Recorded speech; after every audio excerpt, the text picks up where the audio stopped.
So hello everyone, my name's Shaun, I'm the charity director and slightly off screen, but you know, we'll work through it. So yeah, I'm charity director and I've been on board now with Soft since 2020, I lose track of time now.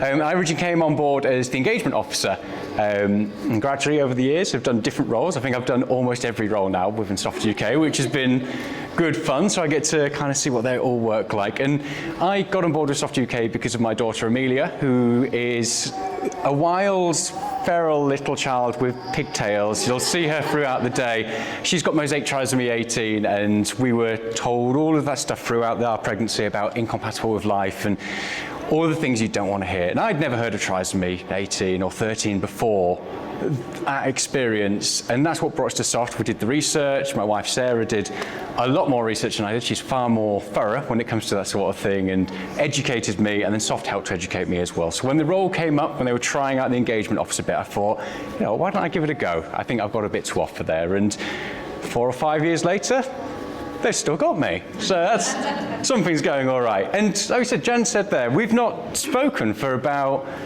2 years now, and those are, I like to think, some impressive figures that you can only half see.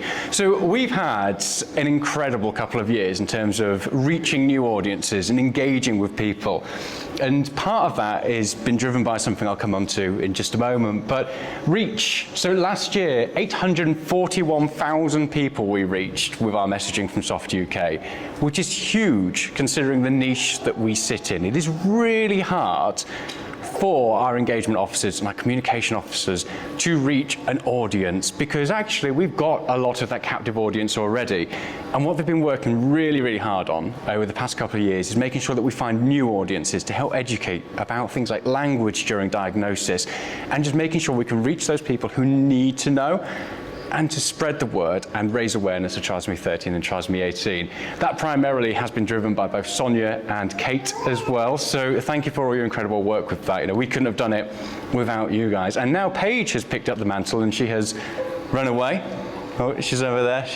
Oh, no, she's not. So yes, now Paige, you'll see, is our new engagement officer. We'll be driving that forward as well. So we've got some big boots to fill when it comes to that.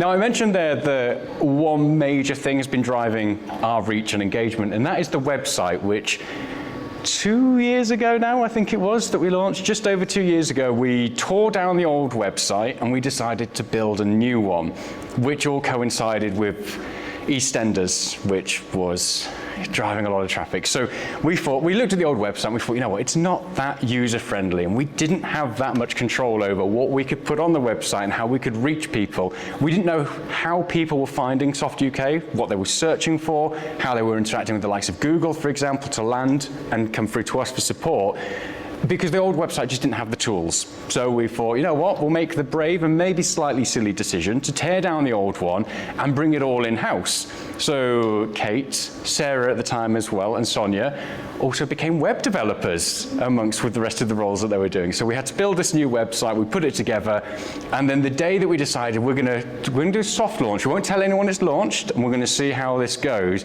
EastEnders launched the storyline. And then suddenly the website got all of the traffic. So I'm there in panic mode going, I don't know, you know, this might fall over. We're not expecting to have this many views coming through. But luckily it stayed standing, but it was certainly trial by fire, but we got a lot of information from that. Over the past 2 years, the website has gained the vast majority of our reach and the vast majority of our engagement as well. And one of the key reasons we wanted the website is we know social media is fickle. We know it's all about trends, and if you're not trending, then you're not doing the trendy thing, you won't reach the right audiences. So we wanted something that was ours, that we owned, that we could control, and we didn't have to be at the whims of social media saying, you know what, dance when you talk about this. You know, we could do our own thing and have all the resources. And we also get to see all of the traffic that comes through. What are people searching for? And that has been absolutely pivotal in helping us to get our messaging out there, to make sure that we land in front of the right audiences, to make sure that when somebody is searching for a keyword on Google and they're not coming through to Soft UK, because we now get to see that, we can then take that away as a central team and say, we need a resource on that. We need a written resource because people want to know that information and we don't have it, and we know they want it. So we can then do that, and a couple of months later we can then tell, actually, that's worked. People are now getting the right resource that they've been asking for. It's given us so much, and we're very happy that the website is still working. That's a key thing there.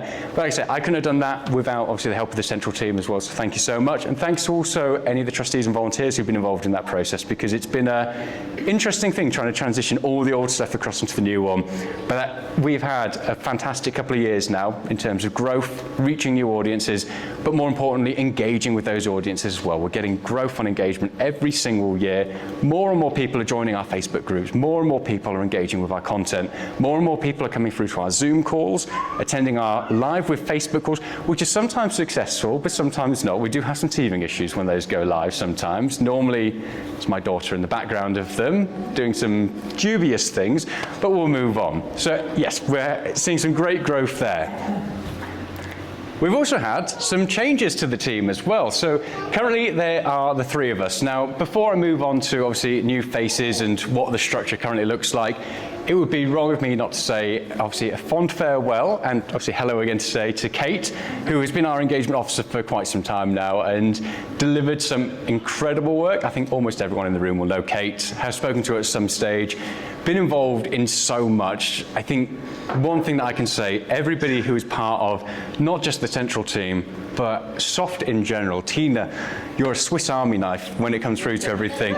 Nobody has just one defined role. We all seem to drop in and out of different roles and pick up different things, and Kate did that so incredibly well. I say we wouldn't have been able to deliver half of the things that we wanted to deliver over the past couple of years without you, Kate. We've also said bye to Sarah, who was our trisomy advocate as well. She has now gone on to her new career as well. She's finished up all of her incredible studies. Sarah did an amazing job of delivering some resources for us for our trisomy families. The website is jam-packed of it. If there's somebody in this world who's got an eye for detail, it was Sarah, and she did some absolutely amazing things. We have indexes full of stuff on our back end now, where if somebody wants a particular family story or a particular resource, we drop in a couple of keywords and they pop up, and then we can say to the family that we're supporting, we've got these stories, we've got these resources, and it pulls, it's a lovely resource. It works great when we get to play with it. So again, a massive thanks to Sarah and all the hard work of the team that have been with us up to this stage. And now we've got myself, as charity director, Sonia as communications and events officer, and I think that title always changes whenever we have these discussions. So it's always changing, but Sonia has been pivotal in delivering things like this, the Family Day, in networking with healthcare professionals and helping us to set up our webinars, which interestingly enough, the name stuck. Yeah. It did, you know, even with you, everyone now calls it the webinars. And obviously we welcome today for the first time Paige as well, our engagement officer. So she's only been with us for a couple of months, and let me tell you, the recruitment process for Paige was insane. We have historically had about 4 applications for any role that we've ever put out there, and that's always been quite manageable. So when we sat and went, it's okay, we'll only have to filter through about 4. We put the advert out, and I think in the first day we had something like 100 applications. And overall, we had over 200 people apply for the job. So myself and Sonia were going through and doing all the shortlisting. And fortunately, a lot of people are a bit cheaty, and they were using AI for the application. So you can kind of start to wheedle those out. But wow, there was a lot of applications. But you know, I feel like so far, we've landed on the right person, and you've well and truly jumped in at the deep end, and you'd absolutely run with everything. You'll be seeing lots of different things happening in terms of social media, a lot of different design changes and stuff like that. It's all been driven by Paige at the moment. And we've also got an important campaign that's coming up, which will be spearheaded by Paige, which we'll come on to shortly.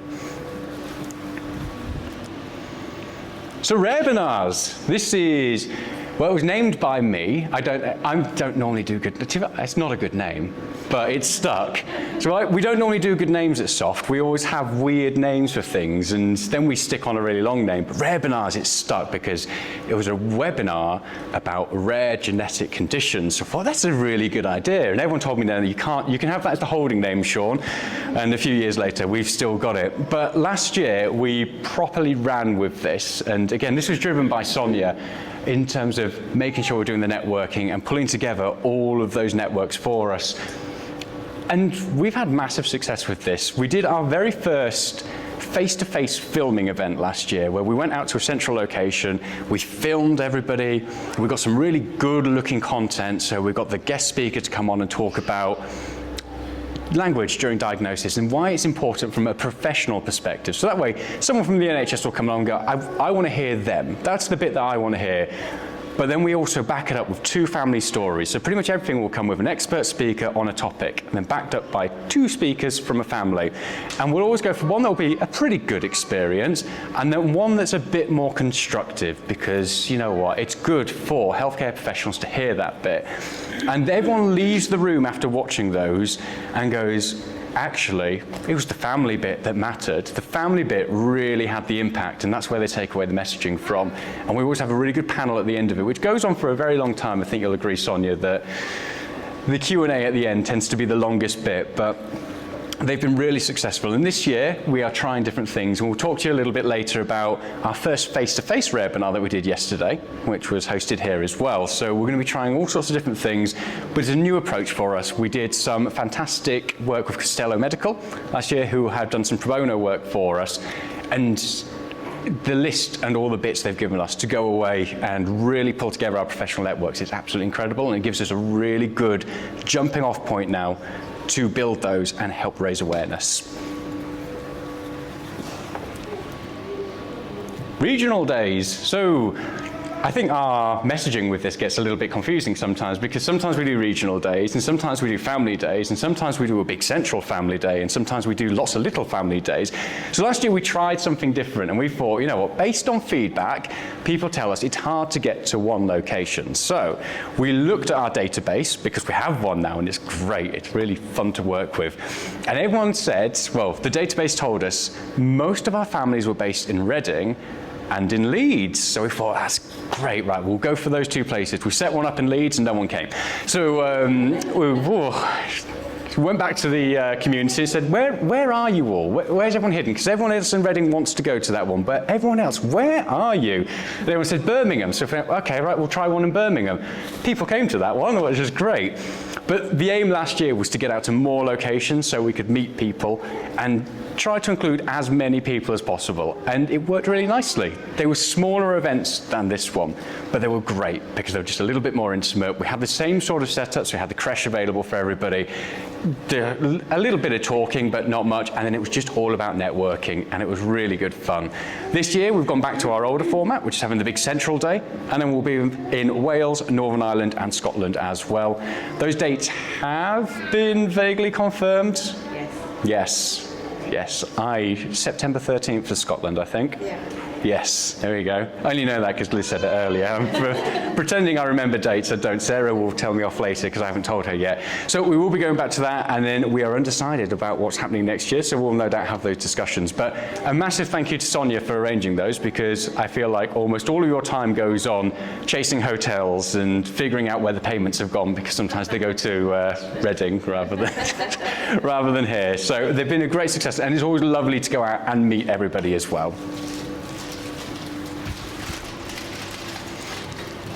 So we rolled out a database, and I don't think this was last year. No, it was last year, wasn't it? When did Laura get really excited about our database, Jan? It was January last year, wasn't it? Yeah. So we've been a bit chaotic when it comes to managing our data. So our data's all secure before anybody, you know, GDPR and all of that. But it's been in multiple places. We've had spreadsheets for our support. We've had spreadsheets for our fundraisers. We've had spreadsheets for all of our families who want just news from us. So last year, we did a lot of research into how do we make this work for us? How do we pull it all together? And we found a great tool, which was available for nonprofits, called Monday.com, which we have been gradually getting to grips with and learning. And that now houses everything for us. And the great thing about this is it means that, like I mentioned earlier, Sarah built the index for us. So all of our support coordinators or our central team can go off and find the exact resources that we need to support a family. We can find out when somebody originally got in contact with us and have that whole journey joined up as well, so we know, have they done fundraising for us? You know, what is it that originally brought them through to us? Have they attended family days? And it just gives us such a good overview of where everyone is. all the different conditions that are available, just everything for us. So that way we finally have that data. We haven't done much with the data yet, but we've now got it, and we can actually analyze that and start to use that. So again, when families are getting in contact with us in the future, the idea is that if they are having an issue with their current healthcare provider, we can then point them in the direction of a trisomy-friendly hospital, because we've begun collating that information. So we know what hospitals nearby would be more friendly towards what you are having. If you need a second opinion, for example, who could we maybe point you in the direction of? How many people have had certain types of operation based in the same similar situation that you've got yourself as well? And the aim is that gradually, as we build that out, as we have that information, we can then support our families better. Whereas at the moment, we had all of that information, we had no way of analysing it or doing anything. So it's a work in progress, but it's there, and it seems to. Tina, you like Monday? Pretty much. It's a glowing. If Laura was here, then that would be, yeah. She loves it. There we go. So this is our new thing that we're launching. I'm going to have to read it because it's half on the screen, half not. I could just move that. But this is going to be driven by Paige, and we are doing something called Changing the Narrative. And this is all about language. And it's been something that we've been really, really big on over the past 18 months or so, especially when it comes to things like our webinars and any interaction we're having with any healthcare professional. That important bit about language, whether that's during diagnosis or beyond, a lot of people in this room will have heard the terms incompatible with life. And that's a soft one. But we also know that in the community, there are so many of you that will have been told something in such a way that just completely derails your journey or your experience, that tries to close down the opportunity for you to actually ask any questions or explore the possibilities of anything else. And that's why we're launching this campaign. It's called Changing the Narrative. And the idea is we're reaching out to the community to find out, what phrase did you hear? Or what kind of language? Or how were you told? You know, we always hear the stories about, I was told in a corridor when I was caught by the doctor, or I was told by a team of 5 people who waltzed in because they were trying to train somebody else. We want to hear those stories, but we want to make them constructive. So this isn't about attacking the NHS or healthcare professionals. This is about empowering them to do things differently. So what could they have done differently? You know, how did hearing that or being told in such a way make you feel? And how did that affect you going forward? And realistically, what could they have done differently that could make a journey for a future family facing a similar situation as yourselves a better or more positive situation? So if you want to share any of that today, grab one of us, because we'll be doing some filming bits, 30 to 60 seconds, we'd love to hear it. Or write anything down, we'd love to have any quotes and stuff that we can share that. And we'll be putting that through, well, probably going forward as we go, so Paige is going to be looking after that. But we're really passionate about this. When we were doing our webinar yesterday, Medics for Rare Diseases are doing something very similar at the moment. They're trying to get a chart of all the phrases that they hear, that obviously families have fed back and said, I've heard this, I want to hear this instead. And they're going to try and create like a dictionary and a catalogue of all of that. So that's where this sort of thing ties in. A lot of charities and rare disease organisations are currently doing something similar as well. So we want to really be up there and pushing this. So yeah, if you want to do any sharing of that today, we'd love to hear yours. And of course, we wouldn't be complete without a QR code for feedback, so we'll pop this up at the end of the day as well. So if you have any feedback about the location, about the event and everything else, then please fill that in. Sonia really appreciates having feedback. If you'd like to fill a testimonial at any point as well today, that's always helpful for us because it just helps us to advertise what the family day is. One of the things we always struggle about is getting the content out there to tell people what the family days will include and what to call it as well. So if you've got any feedback about that, that's always nice because we call it a family day, but then some people say, well, do I have to bring my whole family? And then we call it the regional day, and then some people say, can I bring my family? So I don't think, we're not good at names. So if you've got suggestions for that, it's always appreciated, but testimonials as well, absolutely. And if you want to share your story at all today in a form of podcast, we've got cameras all over the place.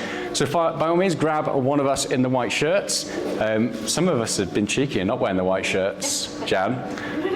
Oh, and she's shaking a camera at me. We've also got disposable cameras on the desks as well, on the tables. So they are there to capture some more natural shots of everybody as well. So we thought it's a bit like a wedding, use those, get pictures, and then we can share them.